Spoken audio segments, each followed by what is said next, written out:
ಮುಂದೆ ನಿರ್ಧಾರ ಮಾಡೋದೇನಿದೆ? ತಗೊಳ್ಳೋ ನಿರ್ಧಾರ ಎಲ್ಲ ತಗೊಂಡಾಗಿದೆಯಲ್ಲ, ಇನ್ನೇನಿದ್ರು ಅದ್ರ ಪರಿಣಾಮ ನೋಡೋದಷ್ಟೇ ಬಾಕಿ. ಆಹಾ, ಅದೆಷ್ಟು ಚೆನ್ನಾಗಿ ನಾಟಕ ಮಾಡಿದೆ ಮಿಥಿಲ. ಈ ಸರಿ ನಾಟಕಕ್ಕೆ ವಿರಾಜು ರಮ್ಯನ್ ಮದುವೆ ಆಗೋದು ಪಕ್ಕ ಅನ್ನಿಸ್ತಿದೆ.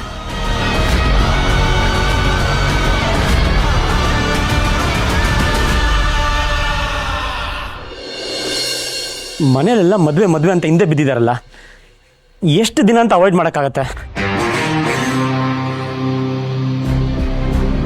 ಅವಿ, ಆಫೀಸಿಗೆ ಬಂದ್ಬಿಡು, ನಾನು ಅಲ್ಲೇ ಮಾತಾಡ್ತೀನಿ.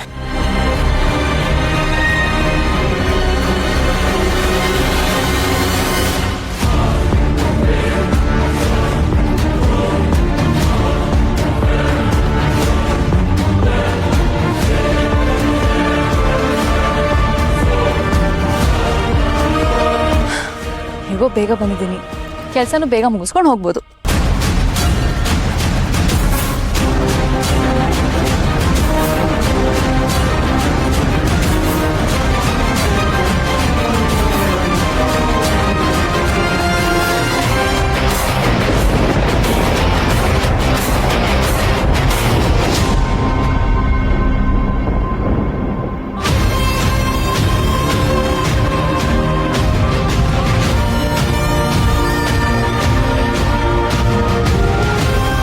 Oh my God.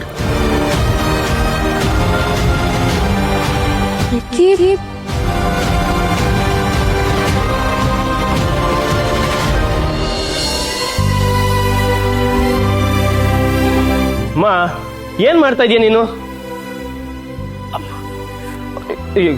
ಕುಡಿಲಿ. ಬಿಡೋ, ಇದೇನಷ್ಟು ಭಾರ ಎಲ್ಲ ಇಟ್ಬಿಡ್ತೀನಿ. ಅಮ್ಮ, ನೀನ್ ಕುಡಿಲಿ. ಬಿಡೋ ಅಮ್ಮ, ಮಂಡಿ ನೋವು ಬೇರೆ ಇದೆ ಅಂತ ಹೇಳ್ತೀಯ. ಕೈ ನೋವು ಮಾಡ್ಕೊಂಡ್ರೆ ಹೆಂಗೆ ಹೇಳು?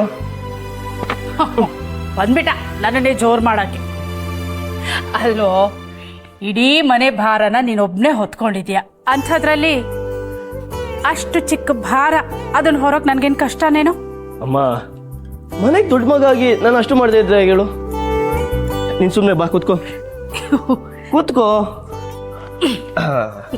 ನಿನಗೆ ಮಜ್ಜಿಗೆ ಮಾಡ್ಕೊಡ್ಲಾ? ಬೇಡ ಕಣೋ, ಈಗ ತಾನೇ ಕೊಡ್ದೆ. ಏ ವಿಶ್ವ, ಸ್ವಲ್ಪ ಹೊತ್ತು ಕೂತ್ಕೊಳ್ಳೋ. ನಾವಿಬ್ರು ಕೂತ್ ಮಾತಾಡಿ ಎಷ್ಟು ದಿನ ಆಯ್ತು?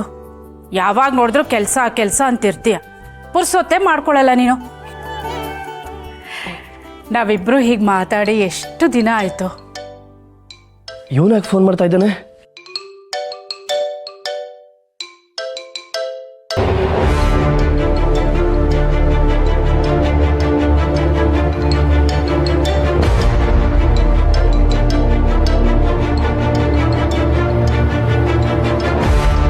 ಏನಾಯ್ತು? ಯಾಕೆ ಹಾಗೆ ನಿಂತಿದ್ಯಾ?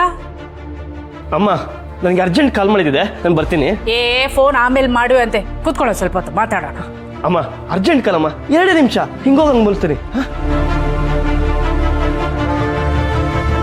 ಯಾವಾಗ ನೋಡಿದ್ರು ಕೆಲಸ ಅಂತಿರ್ತಾನೆ, ಪಾಪ.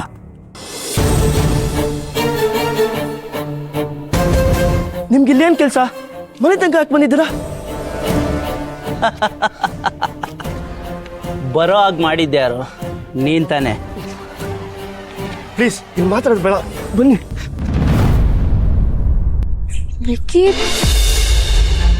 ನೀವು ಇಲ್ಲೇನು ಮಾಡ್ತಾ ಇದ್ದೀರಾ? ಅಯ್ಯಯ್ಯೋ, ಈಗ ಮಾತಾಡಿದ್ರೂ ಸಿಗಾಕೋತೀನಿ, ಮಾತಾಡಲಿಲ್ಲ ಅಂದ್ರೂ ಸಿಗಾಕೋತೀನಿ. ಹೇಗಿಲ್ಲಿಂದ ಎಸ್ಕೇಪ್ ಆಗೋದು? ವಿಕ್ಕಿ, ನಾನು ನಿಮ್ಮನ್ನೇ ಕೇಳ್ತಾ ಇರೋದು. ನೀವಿಲ್ಲೇನು ಮಾಡ್ತಿದ್ದೀರಾ? ನಾನು ಕೆಲಸ ಮಾಡೋದು ಇದೇ ಮನೆಯಲ್ಲಿ, ನಿಮಗೆ ಗೊತ್ತಿಲ್ವಾ? ಅವತ್ತು ಬೊಕ್ಕೆ ಕಳಿಸಿದ್ರಿ, ನೀವಿಲ್ಲಿ. ನಾನು ಇಲ್ಲೇ ಇರೋದು. ನೀವು ಇಲ್ಲ ಅಂದರೆ ನಾನು ಕೆಲಸ ಮಾಡೋದಿಲ್ಲ ಅಂತ ಹೇಳಕ್ ಬಂದೆ. ಏನು ಹೇಳ್ತಾ ಇದ್ದೀರಾ ವಿಕ್ಕಿ? ನೀವು ಸೇಲ್ಸ್ ಕೆಲಸ ತಾನೇ ಮಾಡೋದು? ಹೌದು, ಸೇಲ್ಸ್ ಕೆಲಸನೇ. ಇಲ್ಲಿ ಡೆಲಿವರಿ ಮಾಡಕ್ ಬಂದಿದ್ದೆ. ಡೆಲಿವರಿನಾ? ಏನು? ಫ್ರಿಜ್ ಡೆಲಿವರಿ ಮಾಡಕ್ ಬಂದಿದ್ದೆ. ಫ್ರಿಡ್ಜಾ? ಈ ಮನೆಯಲ್ಲಿ ಈಗಾಗಲೇ ಫ್ರಿಡ್ಜ್ ಇದೆಯಲ್ಲ? ಇಲ್ಲ, ಹಾಳಾಗಿದೆ ಅಂತ ಹೊಸದು ಆರ್ಡರ್ ಮಾಡಿದ್ದಾರೆ. ಇಲ್ವಲ್ಲ, ಈ ಮನೆಯಲ್ಲಿ ಫ್ರಿಡ್ಜ್ನ ಅತಿ ಹೆಚ್ಚು ಯೂಸ್ ಮಾಡೋದೇ ನಾನು. ಅದು ಸರಿನೇ ಇದೆ. ಯಾರು ಆರ್ಡರ್ ಮಾಡಿದ್ದು? ಅಯ್ಯಯ್ಯೋ,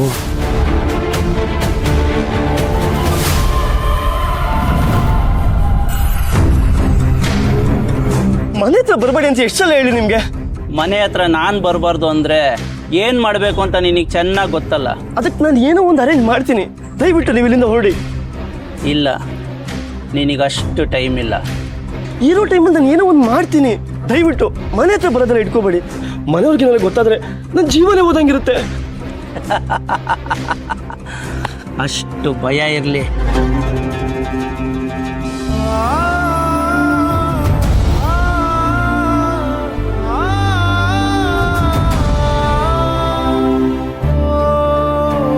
ಎಲ್ಲ ತೊಂದರೆನೂ ನನ್ನ ಡ್ರೆಸ್ಸೇ ಹುಡ್ಕೊಂಡು ಬರ್ಬೇಕಾ?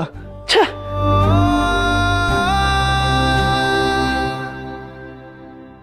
ವಿಕ್ಕಿ, ನೀವು ಸರಿಯಾಗಿ ತಿಳ್ಕೊಳ್ದೆ ಡೆಲಿವರಿ ಮಾಡ್ತಿದ್ದೀರಾ ಹೇಗೆ? ಇಲ್ಲ ಅವ್ರು ಆರ್ಡರ್ ಮಾಡಿರೋದು ನಿಮ್ಗೆ ಗೊತ್ತಿಲ್ಲ ಅನ್ಸುತ್ತೆ. ಈಗ ವರ್ಷಕ್ಕೆ ಒಂದ್ಸಲಿ ಫ್ರಿಡ್ಜ್ ಚೇಂಜ್ ಮಾಡ್ತಾರೆ, ಇದೆಲ್ಲ ಕಾಮನ್. ಹೌದಾ? ಹೌದು, ಈ ಥರ ದೊಡ್ಡ ಮನೆಯವರು ಹೊಸ ಮಾಡೆಲ್ಗೋಸ್ಕರ ಕಾಯ್ತಿರ್ತಾರೆ, ಬಂದ ತಕ್ಷಣ ಚೇಂಜ್ ಮಾಡ್ಬಿಡ್ತಾರೆ. ಅದನ್ನ ಡೆಲಿವರಿ ಮಾಡೋದಕ್ಕೆ ಈ ತರ ಬಂದಿದ್ದೀರಾ? ಸೇಲ್ಸ್ ಡಿಪಾರ್ಟ್ಮೆಂಟಲ್ಲಿ ಇರೋದಲ್ವಾ, ಮನೆ ಹೇಗಿರುತ್ತೋ ಅದೇ ಥರ ರೆಡಿಯಾಗಿ ಹೋಗ್ಬೇಕಾಗತ್ತೆ. ಸೇಲ್ಸ್ ಚೆನ್ನಾಗಿ ಆಗ್ಬೇಕಲ್ವಾ?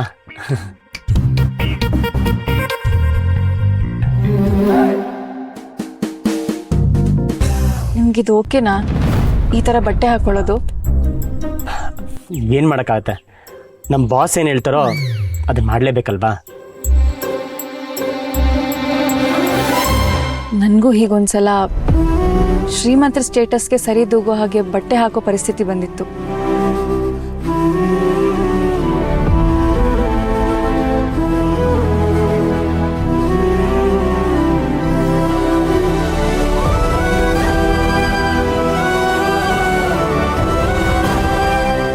ಆ ಬಟ್ಟೆ ಹಾಕಿದಾಗ ಆಗೋ ಹಿಂಸೆ ನನಗೆ ಗೊತ್ತಿದೆ. ಶ್ರೀಮಂತರೇ ಹೀಗೆ, ಅವ್ರ ಸ್ಟೇಟಸ್ ಸಮಕ್ಕೆ ಅವ್ರ ಸುತ್ತ ಇರೋರೆಲ್ಲ ನಡ್ಕೋಬೇಕು ಅಂತ ನೋಡ್ತಾರೆ. ಅದರಿಂದ ನಿಮಗೂ ಹಿಂಸೆ ಆಗ್ತಿದೆ ಅಲ್ವಾ? ಹಾಂ, ಈಗ ಸ್ವಲ್ಪ ಜಾಸ್ತಿನೇ ಹಿಂಸೆ ಆಗ್ತಿದೆ. ಶ್ರೀಮಂತರು ನಮ್ಮ ಮನಸ್ಸನ್ನ ಅರ್ಥನೇ ಮಾಡ್ಕೊಳ್ಳಲ್ಲ.